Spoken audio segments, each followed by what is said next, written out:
do we shape our future right now? Today on the Laura Flanders Show, we speak to author and architect Keller Easterling about the role that architects can take to shape a better world. And we speak with scientist Helen Caldicott about facing the nuclear threat. All that and a few words from me on police and women in crisis, the real versus the seemingly violent. Welcome to our program.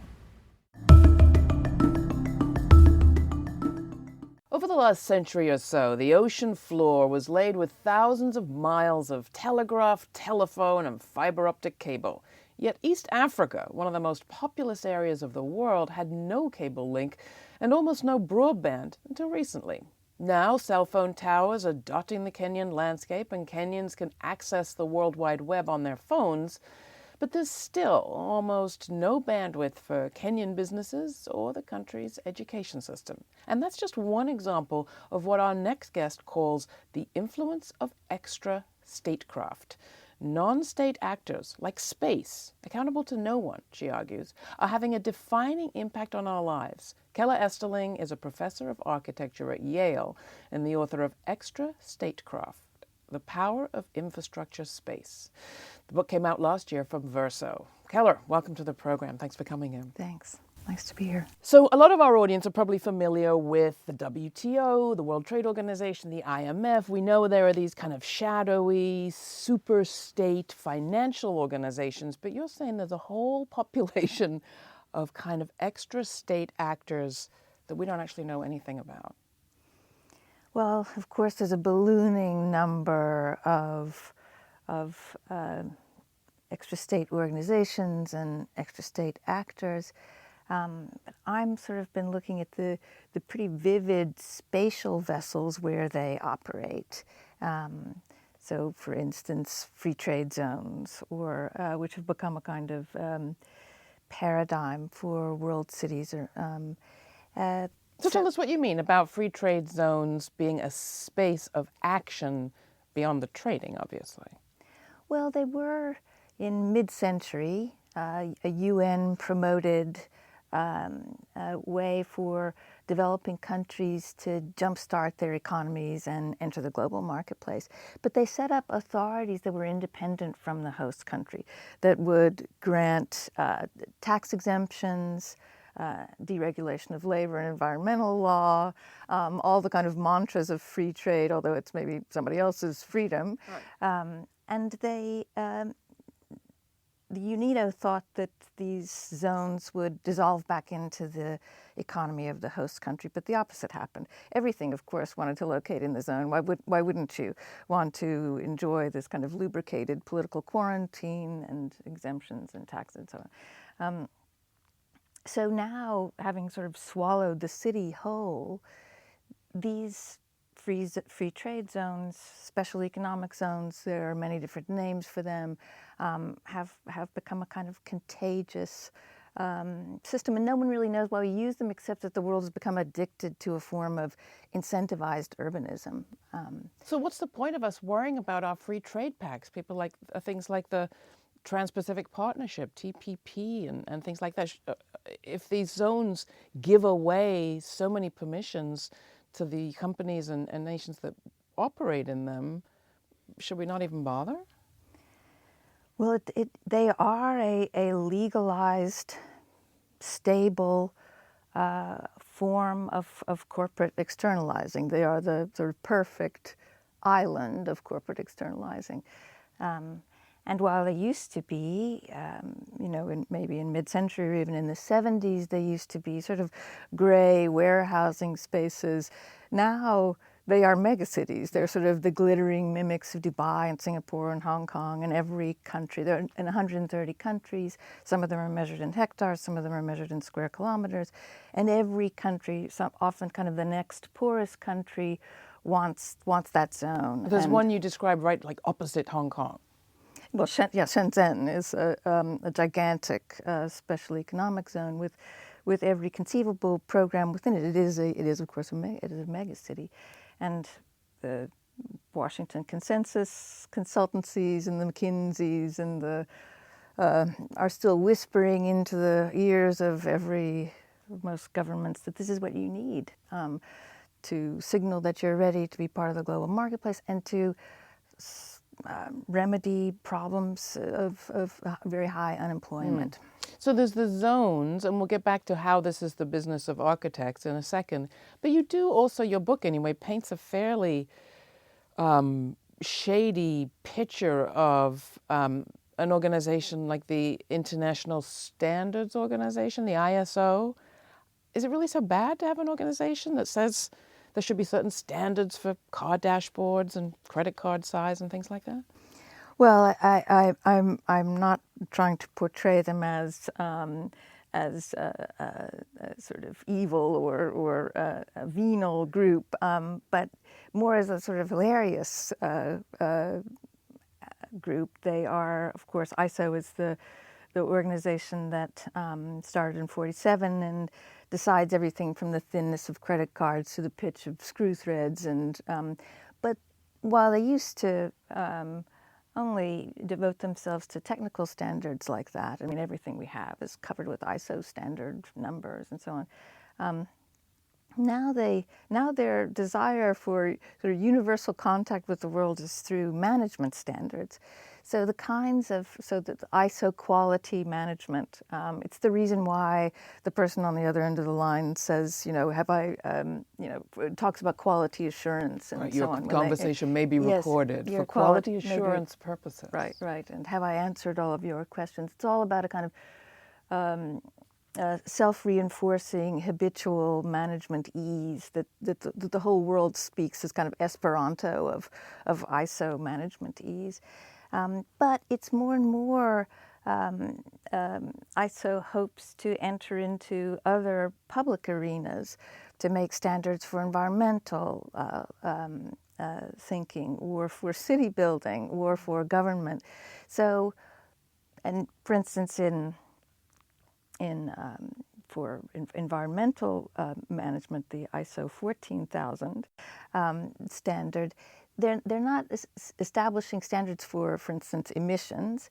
They're establishing standards for the way we might think about environment or for what does constitute a ton of carbon so that can be comparable from country to country. But what we often end up finding is that these things can sometimes serve as a badge for large corporations to enter into a country as a kind of seal of approval. It's in many ways, these standards might be a way that some corporations raise their standards, but in other ways, they might be a way in which they can inoculate themselves against regulation. I mean, I certainly came away from your book with the sense that there is a global phenomenon acting on us in a way that most of us are unaware. And the places that we typically struggle around things like trade agreements or environmental laws or labor laws kind of miss the boat in a sense. But why is this your interest as an architect? I can see why activists need to pay attention to this stuff. But as an architect, how does ISO and free trade zones affect you? Well, in the book, I'm kind of trying to ask the reader to think with me a little bit, to kind of unfocus eyes and see not only buildings, but the kind of matrix of space and rules and laws in which those buildings are suspended. And to begin to think about that matrix space as something that one might even liken to a kind of operating system or a kind of software that can be hacked. So my profession is largely focused on those objects, on those buildings, and on making things that are evaluated for their shape, for their outline, for their silhouette. And I'm kind of trying to think about the ways in which space, some of the most radical changes to the globalizing world are being written in the language of that space. And so for us architects, it would be pretty silly to pull away from the potential power of manipulating them. Now, your name came to our attention courtesy of our mutual colleague, David Harvey, your colleague, our guest. He calls himself a Marxist geographer, and he talks a lot about the place of struggle that is the city and the importance of city as a place of struggle. How does your work relate to his or add to his or affect it? Right. Well, I mean, the kinds of things I'm suggesting, where one might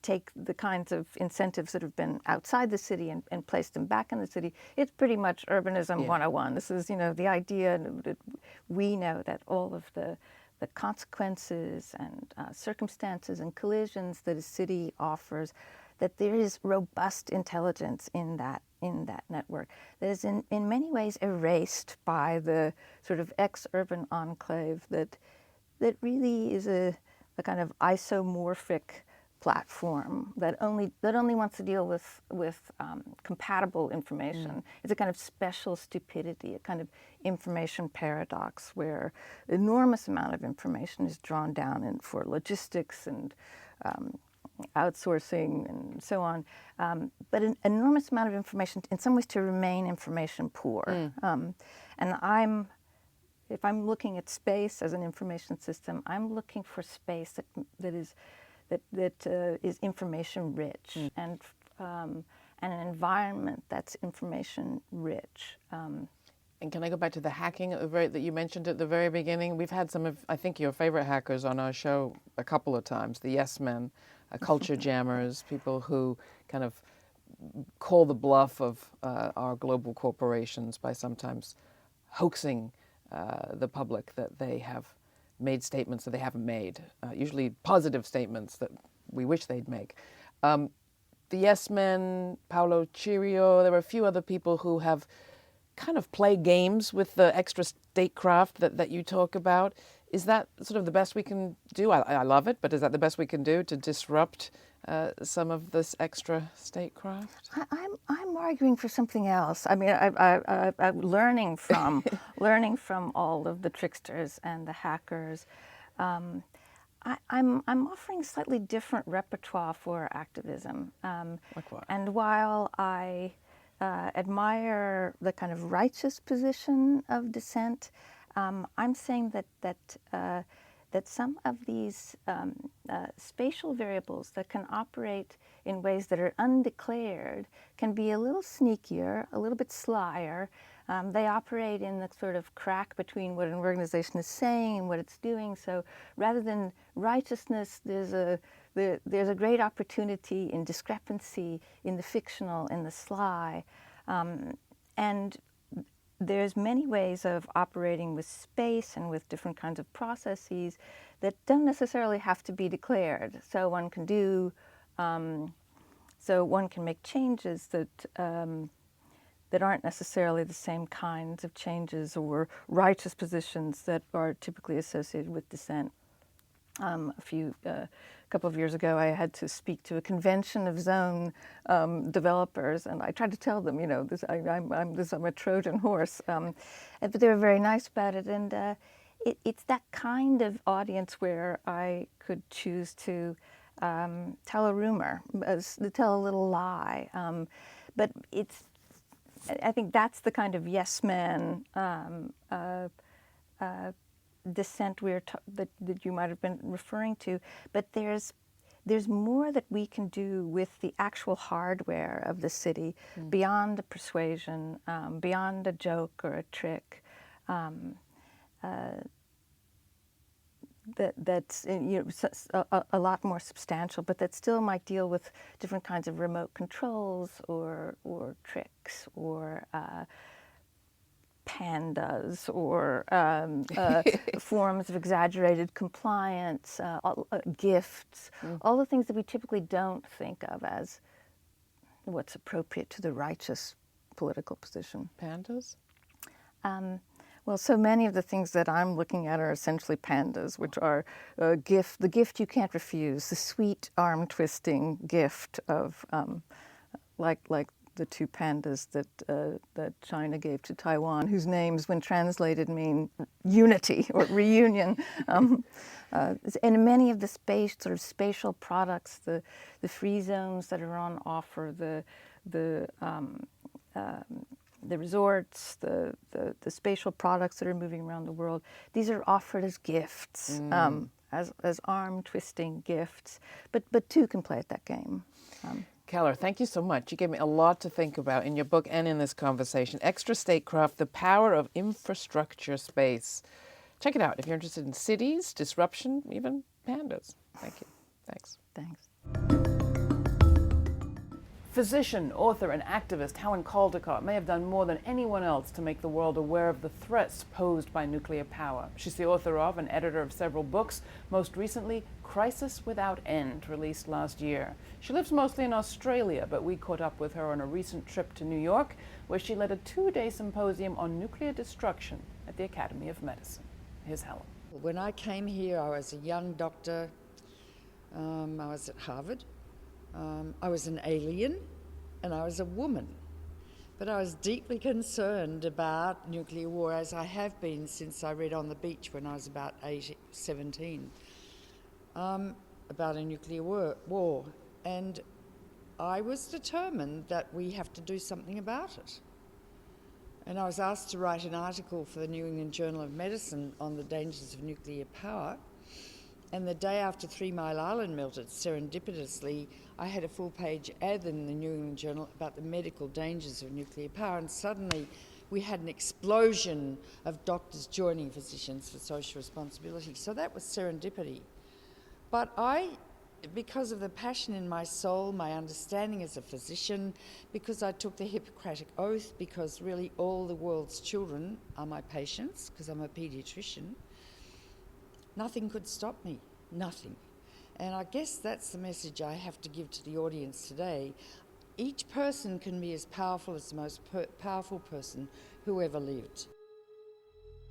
In the 80s, when I founded Physicians for Social Responsibility, I recruited 23,000 doctors across the US, and I started similar medical organisations all around the world. And we started to talk about the medical effects of nuclear war. In 5 years, we were so effective with the media and educating ordinary people that 80% of Americans became opposed to the concept of nuclear war. The Cold War ended, and then everyone, including myself, thought, oh God, that's good, it's over. But what happened was Clinton got in and left the weapons in place when he had a total mandate to abolish nuclear weapons. So the weapons remain in place, but not just that, they're increasing their capabilities and the like, and there are more and more countries getting nuclear weapons, because if you develop a nuclear power plant, you've got a bomb factory and you make plutonium for weapons. It really is about love. How much do you love your children? What would you do if your child got leukemia? Would you sell your house, go to the Mayo Clinic, do everything you could? And if your child died, you'd never recover. It's how much do you love your own life? How much do you love the lilacs blooming in the spring, and the roses, and the wisteria? And I made a film once called If You Love This Planet. If you love this planet, you will save it. Will the world end with a whimper or a bang? A bang is nuclear war, and nuclear power is a whimper because massive quantities of radioactive waste are being produced every day, 30 tonnes per reactor. We've got over 400 reactors in the world, and it's building up and building up. It has to be stored isolated from the ecosphere for 1 million years, according to the EPA. That's scientifically impossible, even for 100 years. As the containers break and leak, which they will over time, within 100 years, but much less, because they're doing it right now, the material, the isotopes, there are over 100 elements that can get into the body, will get into the water supply and start bioconcentrating in the food by orders of magnitude. Crustaceans, little fish, big fish, us. Rice, spinach, tea, the whole thing like is happening in Fukushima and Chernobyl. I don't buy European food because much of Europe is radioactive and constant. And these elements last for hundreds, if not thousands of years. So you can imagine generations hence waking up in the morning already having imbibed radioactive material through the air and through the food and incidentally it's tasteless, odourless and invisible. And it takes many years to develop cancer. The latency period is any time from 2 to 80 years.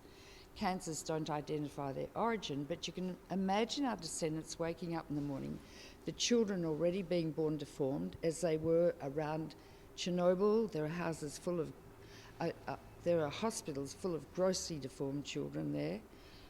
The children being born with genetic diseases, of which there are over 2,600, cystic fibrosis, diabetes, I could go on and on.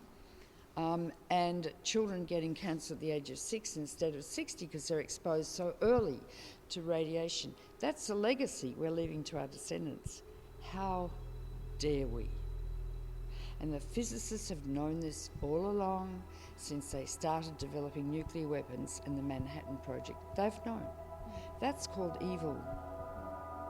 Thou shalt not kill. And just because there's a long latency period, we mightn't see it right now, but although we are, I just don't understand that mentality because I've spent my life trying to save lives. Every one of us can tap into the profundity of our souls and the purity with which we are born and with which we die. And we decide either we will save the creation, 30 million species and ourselves, or we won't give a damn, we'll just sit back. That's where we're at. We're here to prevent suffering, do no damage. And so when you've got an industry that's a carcinogenic industry, like nuclear power, and a weapons-inducing industry, because if you've got a reactor you can make bombs for the rest of time from the plutonium in the reactor, that I can't think of any other word but evil.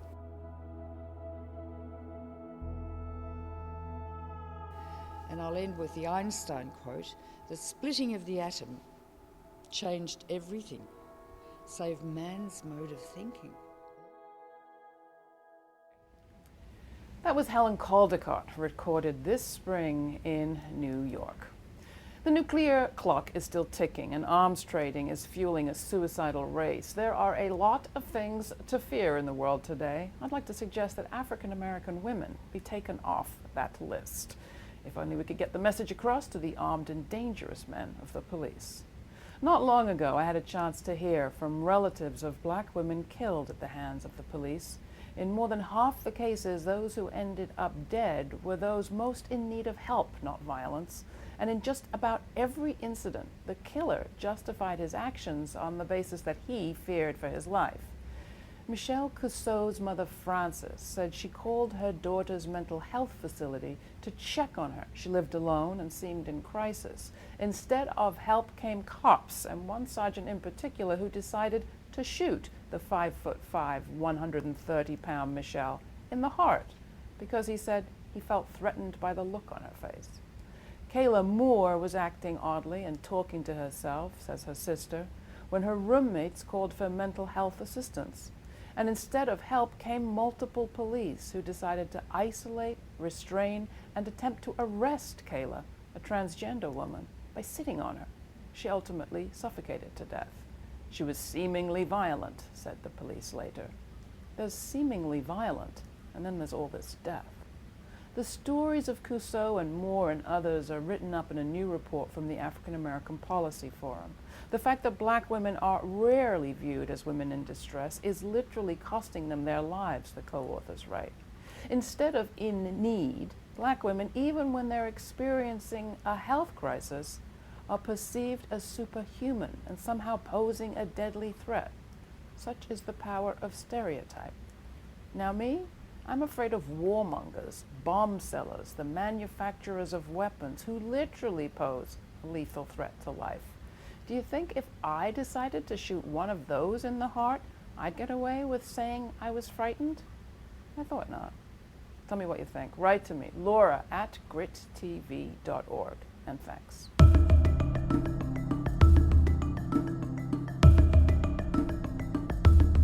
Today on the show, Marxist philosopher David Harvey. Capital has always been built on certain fictions. Land is not a commodity that we've made. We've turned it into a commodity by establishing private property rights, and we're doing things on that sort with knowledge now. And later, activists from Black Lives Matter traveled to Palestine. Palestine to Ferguson, in the occupation. Ferguson to Palestine, we fight to save our nation. Today on the Laura Flanders Show, writer and activist Leah Lakshmi Piepzna Samarasinghe discusses poetry, capitalism, and the difference between disability rights and disability justice. When that, breakneck speed, burnout, able-bodied activist gets cancer or diabetes or, gets an amputation and is like, oh my God, my life's over. We're there to be like, it actually really isn't, but you need to change the way your life is and the way movements are.